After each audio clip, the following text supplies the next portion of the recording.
Hello, everybody. This review is on the movie Chef. So, the plot of this movie is this guy named Carl Casper, played by Jon Favreau, is a hardworking chef who one day cooks for a food critic, and the critic is, of course, pretty judgmental over his work, so he really takes the criticism personally and lashes out at him, and everybody at the restaurant starts filming him, and his outburst goes online, and it causes him to lose his job. So he feels pretty upset about it. So he thinks, what could he do to redeem himself? And then he gets the idea that maybe he should open a food truck. So he finds this old food truck which he cleans up with the help of his son Percy, and he feels that this will be a great opportunity for him to connect with him more. And he's also joined by some of his other chefs, and they go all around the world and with on their food truck, and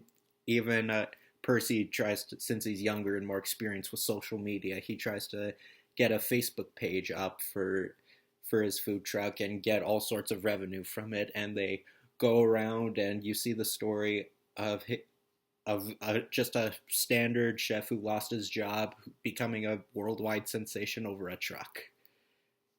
This was a good movie. I actually thought it was pretty great.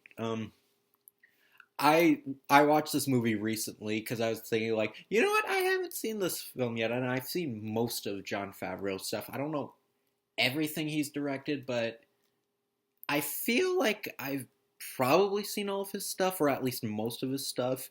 But it's a really good movie if you're really into food, because I like to cook a lot personally. Like, I like to bake a lot, and even, just full on meals. Sometimes I like to make them myself. So it's definitely a movie that was really interesting for me.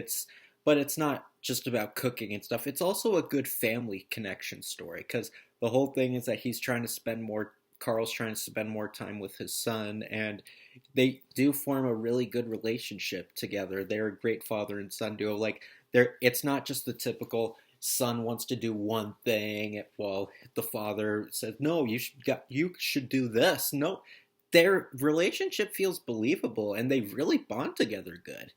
uh like, there's even one scene where, like, you could tell that Percy really cares about his father's job, because, like, he has a, do you want to go to Disney World, or do you want to go to New Orleans? And he says, let's go to New Orleans. And because that, he just wants to make his dad happy. And yeah, I know kids are really impressionable. Like, they really just sometimes just really want their parents' approval of stuff.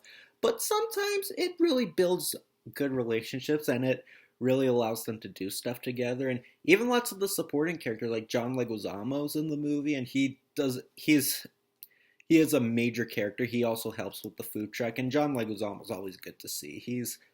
I know he doesn't really do a heck of a lot of movies anymore. Like, he's only in stuff like once in a while, but he's always great to see. Jon Favreau he's a really good leading man, and, well, he directed this movie, so I guess it's pretty easy to direct yourself.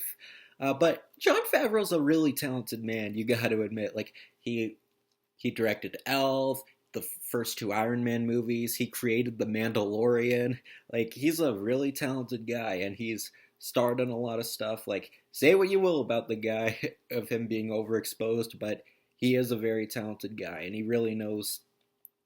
This really just showed how good of an actor, because most movies I see him in, he's just a side role. I've never seen him really in a lead role until this movie. And you know what? I think he should do more leading roles, because I think he's definitely, in terms of this movie, I like how he's a full-on character. Like, he's not just a one-dimensional chef that just wants to, get the approval of everybody. No, sometimes he's really possessive over his work, but other times but afterwards he really regrets it, and he really just wants to make other people happy. And it really shows. The whole lesson of this movie is that being too possessive over your job and really being defensive over your work, sometimes it can work, but if you overdo it, there's really negative consequences. Hence why he lost his job. uh, and it's definitely a really good father son movie. Like, it's, if you just want to see a story about a guy and his son try to reconnect, and it's actually it's definitely goes in a different direction. Like the son's not bratty and like, ugh, Dad, you're so lame. It's not one of those stories. It's not often you get to see stories where the son wants to make the dad proud. So it's a really good juxtaposition. It makes for some really good drama. It's obviously there's not a lot of huge stakes and drama. It's just a oh, chef that lost his job make a trying to make a living and doing pretty good at it with the help of his family. So it's a really touching story. It's very good if you're if you really enjoy cooking. Lots of the stuff's probably going to fascinate you, and in fact, it probably will make you hungry. Yeah, I don't know. Seeing a movie with a whole bunch of food really can make you hungry. It's a good film. It's very touching and it's very interesting and it has a really strong story. And yeah, it has a lot of good commentary to it. So I think Chef's a really underrated movie. If you haven't seen it, I think it's definitely worth a watch. I think it's pretty great. I mean, 2014 was a fantastic year for movies, so it's not really a surprise that this was a success. So yeah, Chef's a really good movie if you like Jon Favreau and if you like seeing him act in small roles and really want to see him do more stuff. I think this is a good one to check out for him as a leading man. So yeah, Chef, it's a really good movie. So see you with whatever I got up my sleeve in the new year. So 2024, we're already 2 days in. So see you later, everybody.